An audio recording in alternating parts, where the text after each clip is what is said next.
soluciones, pero en ese motivo no con el nombre de sedante, sino diciendo vamos a utilizar un benzodiazepínico. Así es que ustedes ven aquí que existen la definición de sedantes e hipnóticos. Entonces, ¿a qué nos vamos a referir con esto? ¿Sí? Definiciones. ¿Qué se llama sedante? ¿Qué es un hipnótico? Sedante también es un término utilizado muy comúnmente para decir vamos a utilizar un ansiolítico o sedante. ¿Qué va a hacer este producto para que se le llame de esta manera? Lo que va a hacer estos productos para llamarse sedantes o ansiolíticos es que van a bajar el estado de exacerbado que tiene el paciente, es decir, ese estado de agitación psicomotriz que también le llamamos ansiedad. Y el paciente simplemente va a disminuir su estado de ansiedad. Entonces, hasta ahí lo sedante. Y existen algunas sustancias que tienen solamente esa propiedad, sedantes. Existen otras que tienen las dos definiciones. Por ejemplo, el mismo diazepam, el midazolam que nombramos hace un rato, son sedantes y también son hipnóticos. ¿Por qué? Porque para ser hipnótico, esta sustancia no solamente quita el estado de ansiedad, sino que es capaz de llevarle a un estado de sueño, ¿ya? Y también de que el momento en que el paciente lleva a un estado de sueño, producirle amnesia del evento, ¿ya? Es decir, que no recuerda lo que ocurre después de que tuvo efecto del medicamento. Entonces, si es que se da solamente sedación, eso está dentro de un área superficial, ¿sí? de la corteza cerebral. Mientras más va subiendo la dosis, asimismo el efecto se va haciendo más profundo desde la corteza hacia adentro.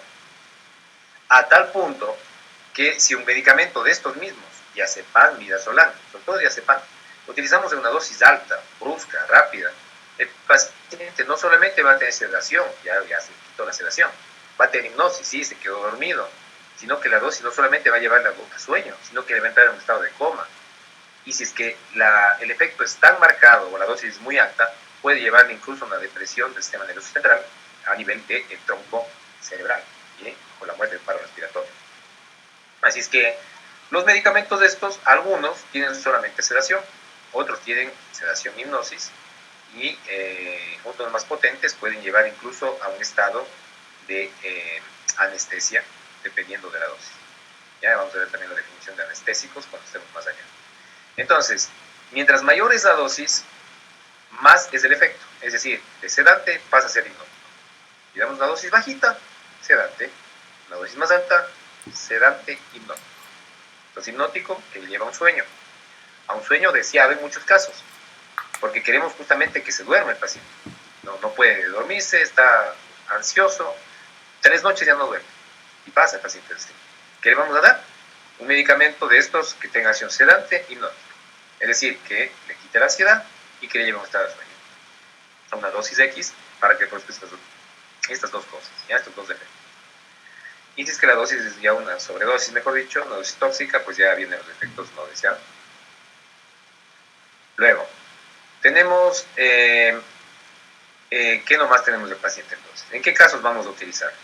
Vamos a utilizar en casos de ansiedad, por ejemplo, una persona que tiene que subirse a un avión, ¿ya? Y tiene fobia, un miedo excesivo a las alturas, ¿ya? Una persona que va a ir a dar una charla y tiene fobia a los lugares abiertos, al público, agorafobia, ¿ya? Una persona que tiene que estar en un lugar cerrado, también. Imagínense que tiene que hacer una resonancia magnética, no sé si alguien se ha hecho aquí una resonancia, y tiene que estar metido en una cápsula, así como Conde Drácula, por 35, 45 minutos, una hora. Y hay personas que tienen claustrofobia y no pueden estar así. ¿Qué hay que darle? Un sedante, ¿sí? Para que le baje, un ansiolítico, que le baje la ansiedad. El paciente colabore y se deje todo, viaje, ¿ya? Por ejemplo, son ejemplos, ¿no? El médico le receta un sedante. Una persona que acaba de tener la pérdida de un familiar, está en un estado de agitación psicomotriz por la pérdida de su familiar, ¿qué se le da? Un sedante. Para que baje su estado de ansiedad. No le queremos tampoco dar una dosis tan alta. Y si está muy agitado, le damos una dosis un poco más alta para que vaya y duerma y le dé un efecto sedante hipnótico. ¿Ya? Entonces, nos sirve para casos de ansiedad, para personas con insomnio, para intervenciones, por ejemplo, para, como dijimos en un momento, una resonancia, para una intervención quirúrgica, para una intubación endotraqueal, ahora sí está con COVID grave, ¿ya? Cuando estamos en procesos anestésicos, el paciente va a empezarse con un medicamento que va a ser un sedante, pero en una dosis que le lleve a hipnosis, que eso se llama inductores anestésicos. Estos medicamentos actúan como inductores anestésicos. En las convulsiones, ¿ya? Bueno, entonces, ¿cómo actúan estos medicamentos? No, antes de eso, la dosis. Nos dice que mientras más dosis está, el efecto es más profundo, ¿no? Desde la corteza hacia adentro. Entonces vemos, ¿cómo está aquí la dosis? Va subiendo la dosis, el efecto cómo se va dando. Miren, tenemos aquí, por ejemplo, los efectos, dice el sistema nervioso central. Entonces, si tenemos dos drogas, ¿no? Una droga que sea anestésica, como la roja, y una droga que sea sedante, hipnótica, como el midazolam, por decir, la línea B. Entonces, ¿qué va a pasar con el anestésico puro, que es solo anestésico? Que este medicamento va a tener una acción sedante, sí, hipnótica también, le va a llevar al sueño, va a entrar en un estado de anestesia que vamos a definir eso, y solo para adelantar es cuando el paciente ya no tiene dolor y no regula sus reflejos, y que puede llevarle a un estado de coma, ¿ya? Por eso es el peligro que tienen las anestesias generales, ¿no? De personas que entran en coma y luego no salen de la anestesia y ha habido casos, ustedes han escuchado, gente que se ha muerto por eso. Mientras que los sedantes hipnóticos, que serían estos, subimos la dosis, ¿ya? Vamos a tener sedación, más dosis, vamos a tener hipnosis, pero no de esta manera tan proporcional así. Y luego vamos a tener un efecto de anestesia. Pero para que entre realmente en un coma profundo, un benzodiazepínico, como son estos medicamentos que vamos a llamarles ya después de un rato esa familia de benzodiazepinas, tendría que la dosis seguir subiendo, subiendo, subiendo así, como quien me voy para la derecha, así de largo hasta allá, es decir, dosis muy altas. Mientras que con un anestésico puedo entrar en un coma mucho más pronto. Esa es una gran diferencia. A pesar de eso, los sedantes, ¿sí?, van a aparecerse en bastantes características de los anestésicos, ¿ya? Bueno, entonces, para que entre en coma realmente no tanto así un coma tan profundo. Puede entrar en coma sí, pero no un coma tan profundo y dependiendo de las dosis muy altas. Pero de hecho, uno de los pacientes que más se tratan de suicidar es con sedantes, ¿sí? Hay que tener atención cuando vamos a prescribir eso. De hecho, los medicamentos debemos dar una receta especial, una receta que da el ministerio a los médicos que piden su permiso y que justifican que necesitan utilizar sedantes hipnóticos, porque son medicamentos de receta retenida. Es decir, que la receta es solamente con receta especial. No se puede recetar una receta normal benzodiazepina. Eso no le va a vender nadie, no le debería vender nadie. ¿Ya? Y tampoco nadie le va a descargar así nomás. Tiene que haber una receta especial en la que usted dice por qué está dando, porque son partes de los medicamentos estupefacientes. ¿Ya? Los antipsicóticos puede darlo en una receta normal, eso sí, pero estos no. Entonces, benzodiazepínicos y similares a los benzodiazepínicos. Esto es la BZD, ¿no? Benzodiazepínicos. Entonces, ¿cuáles son sus características principales? Uno, son altamente lipofílicos, por lo tanto, atraviesan todas, pero todas las membranas, ¿ya? Membrana hematoencefálica, barrera placentaria, barrera de lactancia, ¿sí? Y por lo tanto se impregnan en todos los lugares y sobre todo en el lugar que queremos, que es el sistema nervioso central, en donde queremos por esta propiedad lipofílica. Son más liposolubles, si son más liposolubles, el efecto es más temprano. Entonces tenemos medicamentos que su acción se ve más temprana que otras, siendo igual benzodiazepínicos. Ya vamos a ver la lista. Tienen una ventaja que tienen buena biodisponibilidad oral, entonces se va a utilizar en un gran porcentaje de pacientes por vía oral. No necesita solamente colocarse por vía parenteral. El metabolismo es casi 100% hepático. Y por ese motivo, debemos tener atención que los pacientes que tomen, ya vamos, Luis Guillermo, pacientes que tomen estos medicamentos no deberían consumir alcohol en grandes cantidades. ¿Ya? Luis Guillermo. Doctor, una pregunta. Muchas veces se escucha de que estas benzodiazepinas son utilizadas como drogas, o sea, de consumo ilegal. ¿Es por lo que son opioides que tienen efectos sedantes y ansiolíticos o qué? Ya, no.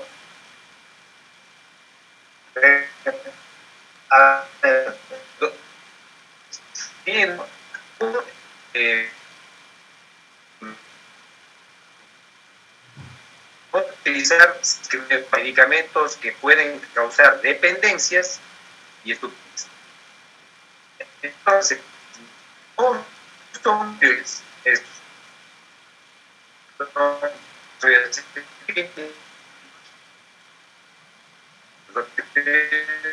Son los anestésicos que vamos a tener estos benzodiazepínicos. Pero ¿por qué? Ya. Decía que por qué no. Esperen, será la puerta que alguien está por aquí podando al lado. Está como una bulla.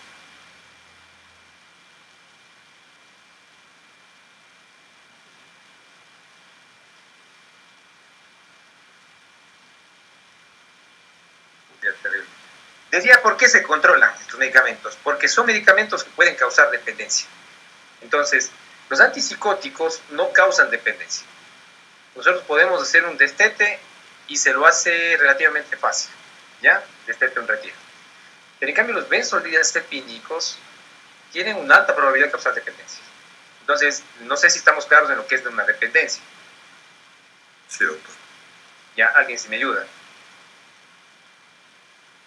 O sea, adicción fisiológica, dependencia fisiológica del cuerpo que puede causar síndrome de abstinencia. Perfecto, así es, así es.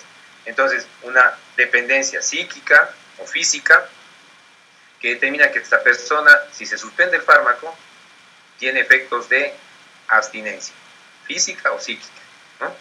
Que quiere, psíquica, y que necesita el cuerpo porque le da taquicardia, sudoración, tantas cosas, ¿ya? Que pide el cuerpo que le recibe este medicamento. Entonces, prácticamente es una droga, ¿ya? Y este es el peligro que tenemos con los benzodiazepínicos cuando ya utilizamos a largo plazo, ¿sí? Que el paciente se vuelva dependiente, eso sí es una realidad. Y por ese motivo es que esos medicamentos son de control estricto, ¿sí? Entonces, la vida media no, está bien, gracias a ti. La vida media que tenemos de la mayoría de estos fármacos es de vida media prolongada, ¿sí? Entonces, la vida media que vamos a tener, ven ustedes, por ejemplo, aquí los más utilizados, diazepam, tiene una vida media de 20 a 80 horas, o sea que su efecto puede durar mucho si damos una dosis alta. Aquí tenemos al paciente, por ejemplo, que recibe diazepam. Tenemos otro como, por ejemplo, el orazepam, este tiene 10 a 20 horas. Tenemos otro muy utilizado como el alprazolam bioral, que dura de 12 a 15 horas. Quiere decir que si tuviéramos alguna vez un paciente intoxicado por benzodiazepínicos, por ejemplo, el efecto no vamos a esperar que 1 hora, 2 horas, incluso haciendo un lavado gástrico o haciendo más cosas, y el efecto ya se va a pasar. Si ya se absorbió el medicamento, vamos a tener que esperar el transcurso de por lo menos 24 horas para que el paciente esté en un estado similar al basal, ¿ya?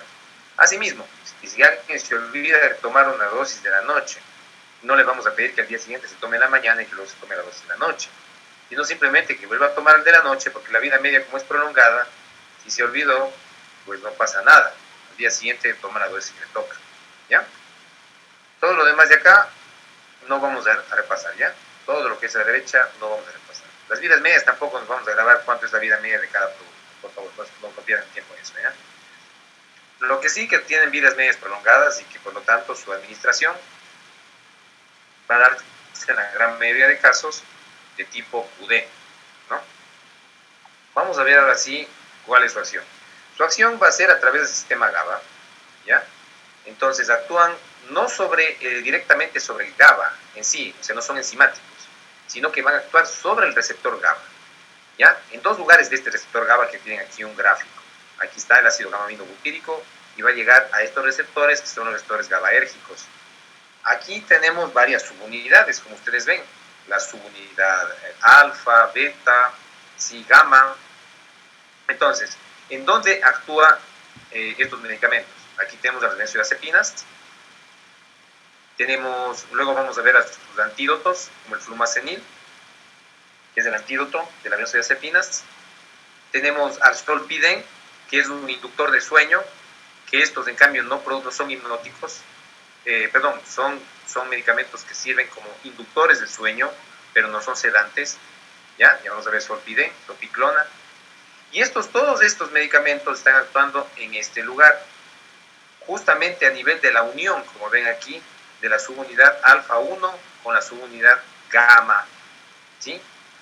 Gamma, la subunidad profunda con la subunidad externa. Y justamente es este lugar, el más conocido por cualquier motivo de pruebas, tareas, lecciones y exámenes que les tomen, que siempre se da esta pregunta: ¿en dónde actúa el flujo senil para ser antídoto de las benzodiazepinas? ¿Ya? O sea, actúa en el mismo lugar de la unión de la subunidad alfa con la subunidad gamma de los receptores GABAérgicos. Entonces aquí llega el GABA, estimula al receptor, el receptor se abre, permite la entrada de iones, ¿sí? Aquí, el momento en que como es un receptor de tipo inhibitorio, ¿no es cierto? Porque es un receptor inhibitorio, entran los iones cloro, se hiperpolariza la membrana, aquí a nivel intracelular, y el paciente entra en un estado GABA, es decir, un estado de presión del sistema nervioso central. Si hacemos una acción GABAérgica, lo que vamos es a potenciar esta acción, facilitando la apertura de estos canales y por lo tanto hiperpolarizando la membrana, y el paciente entra en estado de sueño, de hipnosis o de anestesia, ¿ya? Dependiendo de la dosis. Y las contraindicaciones, relativas y absolutas, no 100% absolutas, ¿ya? Entonces, mejor son contraindicaciones relativas. Por ejemplo, insuficiencia hepática. Vamos a tener mucho cuidado de administrar una dosis más baja, ¿sí?, de estos medicamentos, porque como tiene un metabolismo hepático, el paciente puede demorar mucho su metabolismo y dejar muchos metabolitos ahí pendientes, y si no tiene una acción enseguida, se nos ocurre darle otra dosis, porque no se cede el paciente. Siguen más metabolitos disponibles hasta que un momento se hacen tóxicos, el paciente hace depresión respiratoria y muere. Y tenemos muchos de estos casos que se han escuchado y hemos visto en los hospitales, cómo llegan pacientes alcohólicos con estados de agitación por síndromes de abstinencia, porque dejaron de tomar un día u horas y llegan en un estado de abstinencia. Y le damos un benzodiazepínico, ¿ya? Lo cual está relativamente contraindicado. Y no le hace efecto al inicio, porque los receptores GABA están también ya alterados por el alcohol previo. Y el alcohol también actúa sobre Sario. Entonces, ¿qué pasa? Que el paciente no responde. Entonces a alguien se le ocurre darle una segunda dosis, porque la primera no respondió. Y le dejamos ahí al alcohólico que esté acostado en un área que deje de molestar, aparentemente. Y pasó una vez que en el hospital le van a ver después al alcohólico que ya no gritaba, no chillaba tanto, que chillaba hace un rato. ¿Qué pasó con un alcohólico que ya no grita? Le fueron a ver y el paciente estaba muerto, porque había hecho un paro respiratorio, porque se durmió de manera profunda, se aspiró y murió. Y nadie le vio. Motivo de tremendo situación que pasó de la parte legal. Creo que no fueron presos ningún médico, pero era una negligencia médica total. Luego tenemos problemas pulmonares de base. ¿Por qué no se utilizan? Porque como son medicamentos que deprimen el centro respiratorio, por ejemplo, pacientes con EPOC, luego cuando queremos quitar el medicamento, el paciente no quiere responder bien su centro respiratorio. ¿Ya? Entonces hay que tener cuidado también utilizar dosis no muy altas por pocas horas en los pacientes. Pacientes con hipovolemia, ¿por qué razón? Porque también pueden predisponer a hipotensiones por trastorno a nivel del tronco, no por vasodilatación, sino por el control autonómico a nivel del tronco cerebral. En el embarazo, ¿por qué no son ideales? Porque va a atravesar la barrera placentaria y los bebés que van a nacer de estas mujeres pueden nacer con ya con dependencia a los benzodiazepínicos y tener en el momento del nacimiento un síndrome de abstinencia por benzodiazepínicos, o nacer intoxicados, ¿ya? Y vamos a tener que tratarles a un bebito recién nacido, de cuenta, con abstinencia o con dependencia. Durante el parto también no es lo ideal para que la paciente se cede porque está ansiosa a dar un benzodiazepínico, porque el bebé va a ser deprimido, con depresión respiratoria. Y en la lactancia tampoco. Entonces miren que hay algunas consideraciones. ¿Por qué? Porque son altamente lipofílicos y por su metabolismo hepático. Así es que, como dice ahí, no gracias. Estos pacientes no deberían tomar alcohol si toman benzodiazepínicos. O si les damos por unos días, debemos recomendar no utilizar conjuntamente con alcohol, porque la posibilidad de sedación marcada está mucho más alta. El paciente, si toma alcohol y toma un benzodiazepínico, tiene la posibilidad de ir y accidentarse, él y a los demás que le acompañan si está manejando, por ejemplo, un vehículo, lo que sabemos que pasa con mucha frecuencia cuando se toma alcohol con el vehículo, ya de hecho en peligro, aquí se suma con el benzodiazepina. Y hasta ahí llegamos, porque ya son las 9, y eso terminamos de ver entonces el día viernes, y estamos cualquier mensaje que les mando a través de WhatsApp, alguna cuestión que me olvidé de controles de lectura o lección o lo que sea, ¿ya? Que les vaya bien, cuídense, chao. Gracias, doctor. Gracias, doctor.